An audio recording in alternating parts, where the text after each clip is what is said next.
There's a line that Lucy Gray says, "I don't sing when I'm told, I sing when I have something to say." I think it's a very powerful line. I carry it with me that we get to make our voices heard in a way that is meaningful. Then you've done your job as a person, for me as an actor, as a public figure. And I think that's a really beautiful thing about Lucy Gray, and I didn't necessarily realize it until that scene and that line. Hi, my name is Rachel Zegler, and this is how I became Lucy Gray Baird in The Hunger Games, The Ballad of Songbirds and Snakes.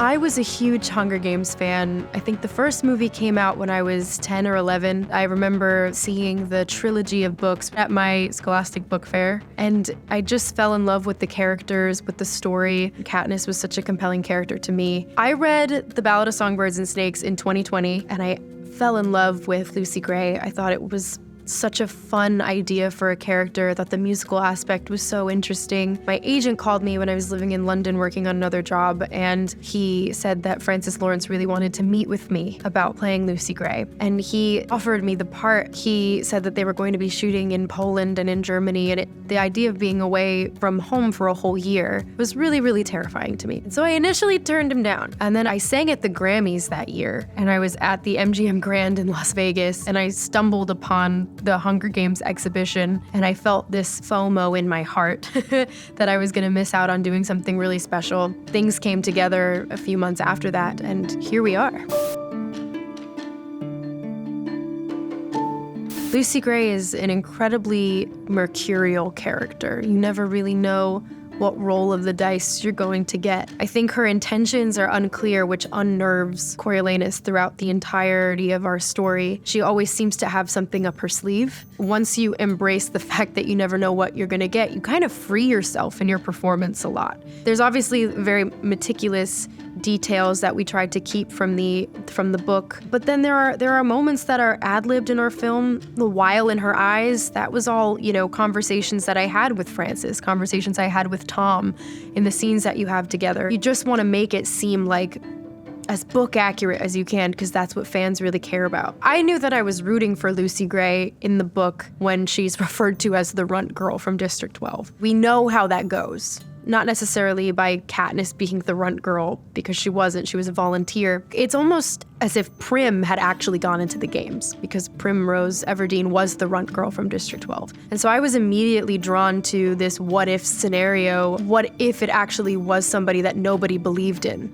People really believed in Katniss because she showed a fiery strength the second she volunteered for her sister. Everybody is doubting Lucy Gray from the second she steps up there. She also knows that her name is being picked. She's aware that the mayor's daughter is jealous of her and has her father call her name. And I think Sejanus also says it in the book, says it was probably rigged. Like, her name wasn't actually on that slip because she's all made up. She's wearing her favorite dress. She's going to give them a show, whether they like it or not. A lot of the preparation was happening while I wasn't available, and I missed a lot of the stunt training and the stunt choreography. So my day one, I landed in Wrocław, Poland. I went to Centennial Hall where we shot the games themselves and was thrust into a scene that is entitled The Bloodbath, where Lucy Gray and the games begin, and she's running from all of these tributes trying to find her counterpart, Jessup Diggs, who is wandering around the arena just as aimlessly as she is. I was thrust onto this set that was filled with people who were much more experienced than I was in the choreography and what we had to do. So I used that nerves and I let it fuel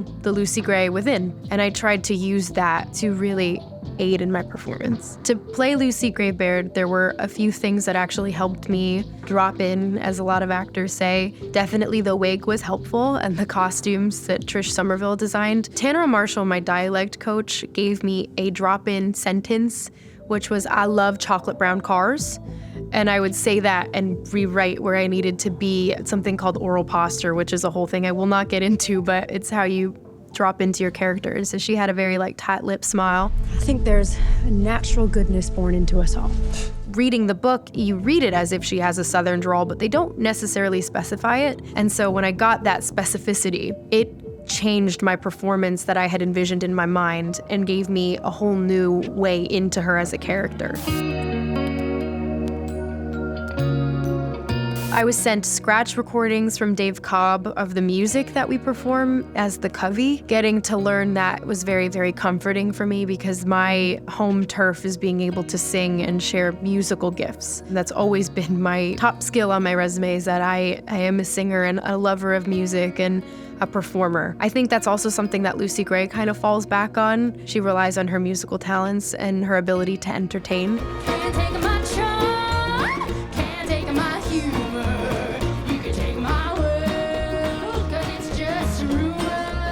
They landed on a very Appalachian, folksy country sound for Lucy Gray's music and the music she plays with the Coffey. It's very lyrical. Dave Cobb had a lot of phone calls with Suzanne to just make sure that the tempos were what she imagined, the tunes were what she imagined, and the fullness of the band and the music were all within the realms of her imagination for this world that she's created. I've had to sing with accents many times in my career. It is a little bit difficult because as somebody who's classically trained, you're actually trained to sing without an accent. I found it really fun, and I found it as this gateway into her character that I didn't really know I would find. There were a ton of singers that kind of inspired the voice of Lucy Gray Baird. My audition song when I had a chemistry read with Tom Blythe was Wildwood Flower, but sung by Joan Baez. She's got this delicate voice. It's a very beautiful soprano voice, but she can come in very strong, and so can Lucy Gray. We thought Patsy Cline and Dolly Parton, and Dave Cobb has actually worked with Dolly Parton a bunch, so it was very helpful to learn that those were her inspirations. I will say musically, I learned guitar to play Lucy Gray. I kind of refined my guitar skills. I kind of came into it as a 4-chord star and then came out knowing a lot more. Pure as a Driven Snow was a bit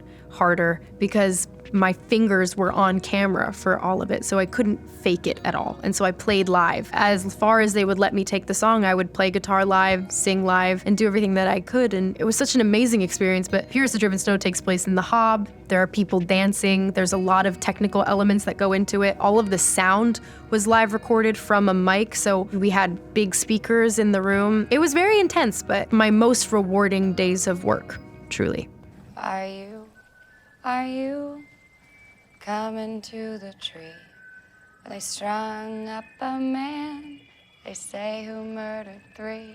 Are you coming to the tree where I told you to run? Whenever you're depicting something that is beloved, there's a lot of pressure there. And I've done it before. So when it came to depicting this song that was so iconic, everybody already knows the song. So how do you make it an iconic song that people want to remember 64 years into the future? It's very hard. What we did is make it a lot more lyrical and a lot more heartfelt. It's not yet a battle cry. It's not yet an anthem of a revolution. To sing it as if it were being thought up in the moment is very special. What we did with it is so gorgeous, and I really owe it to Dave Cobb for reimagining it, but also for Suzanne for having this amazing idea in the book to have this song that became iconic through the films and the original books to find its origin story. So even though it is Coriolanus Snow's origin story, we get a lot of backstory around the things that make him tick.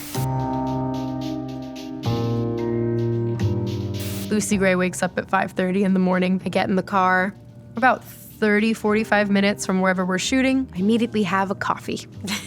I have breakfast if I can. I like to eat bacon in the morning, so I would have some bacon. I would hop right into the hair chair with Nikki Gooley, our hair designer, and she would put my hair in a wig cap. I had very short hair at the time, so it was not a long process, but you have to pretty much paint your scalp, your skin color, and then put on a wig cap and just cut open a slit so that you can still see that scalp, so that when the wig is on, it doesn't look like you don't have a scalp. And then I would go into the makeup chair with Sherry Lawrence, who was our makeup designer and also my personal on this movie. Depending on the day, it was either dirt and sweat, very clean looking, or extremely made up. That was really fun because I've really never gotten to be extremely made up in a movie before. And then I would pop back into the hair chair, put on my wig, then I'd be ready to get costumed up with my dresser Val. There's a vest I wear at the Hob when I'm singing Pure as the Driven Snow to Tom that is 100 years old. It's a real vintage vest that Trish Somerville, our costume designer, found. We have a lot of costumes along that line. They're so beautiful. The skirts, the colors. We definitely did not hold back when it came to our costumes. Costume it up, get in the car with my driver Jan, who drove me to set every day. Then it's, you hit the ground running with rehearsal, cameras lining up, lights lining up, get right into it. It's usually about 10 to 11 hours until you wrap and get undone. That process for me was quite simple. On days that it was dirt, it was just a wipe. On days that it was makeup, it was a little more intense than that because you want to take care of your skin as much as you possibly can. So there was a lot of skincare that was involved in doing that. So you would kind of unwind during the day, make sure you had a hot towel on your face, make sure that pores are good, and take off the wig, get on your home clothes, get in the car, go back to your hotel or your apartment and do it all again the next day. If you can trust anyone in this world, you can trust me. Tom and I are very fortunate to have a very easygoing, collaborative work relationship. We were obviously friends in real life, but work relationships are different. Being able to come to him with these open conversations of things we want to do differently. If I do this, will you do this, or does that feel unnatural for you? It's not always easy with other actors, and so I felt very lucky to have that with Tom. There is a scene that takes place in District 12 where Lucy Gray is starting to wonder whether or not she can trust Coriolanus, and their relationship starts to have a bit of a contentious air. Tom reached for my chin and I flinched, and it just worked. It was a physical thing he decided to do because when you're fighting with a friend, fighting with a partner, sometimes you want to assure them that everything is fine, and it changed the whole scene.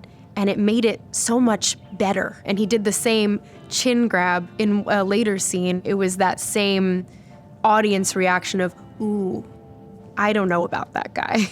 I will say The Hunger Games is a very, very physically demanding movie to film. I was very, very grateful to our stunt coordinators because I had a whirlwind of a time getting to do the actual games. It's a lot of dodging. It's a lot of do like a backwards tumble roll down an incline. I think my hardest day though, and even though it wasn't necessarily physically demanding, there's a scene in the games where I'm pulling Nick Benson, who plays Jessup Diggs, my District 12 counterpart, along in an underground tunnel. They had us running at full speed while I'm pulling basically the entire weight of Nick, who's much bigger than me, and he's so muscly.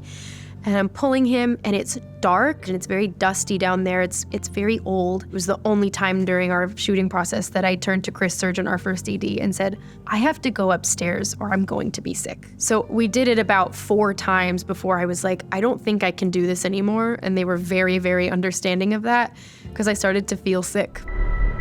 What does my mentor do besides bring me roses? I do my best to take care of you. You really want to take care of me in that arena? Start by thinking I can actually win. The Hunger Games is a very emotional franchise. Getting into the thick of these scenes was an emotional process. I had 2 really hard days. One was watching someone I love very much in pain.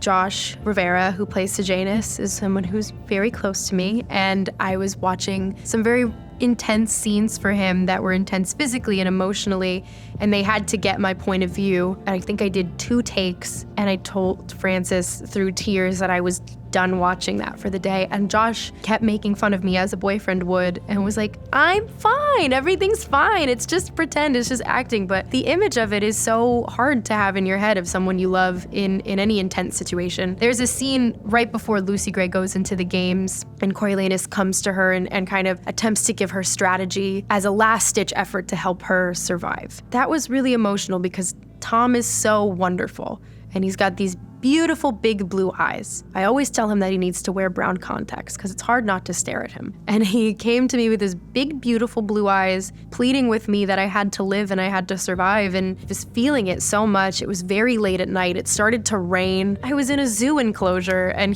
I couldn't reach him, and I couldn't hug him and tell him that it was okay. And I felt that so hard that day that it just made it so much easier to feel the intense emotions, and I cried a lot that day. As an empathetic person, being an actor was the best job for me because I could just feel somebody else's feelings so deeply that it helped me depict it as accurately as possible. It is hard to distance yourself. I think a lot of actors probably feel that way. My favorite way to get myself out of it is to talk to the people behind the camera. They're doing a good job to make you look good. Talk to your focus operators, you talk to your camera operators. He becomes your best friend, your A camera operator. That's my only way of really taking myself out of the shoes that I've put myself in as an actor, is to talk to my crew, my dressers, my makeup artists, makeupartist, my hairstylist, everybody involved. They're all the best people you'll meet on your sets. They have the best stories, and it helps you kind of remove yourself from the world of Panem.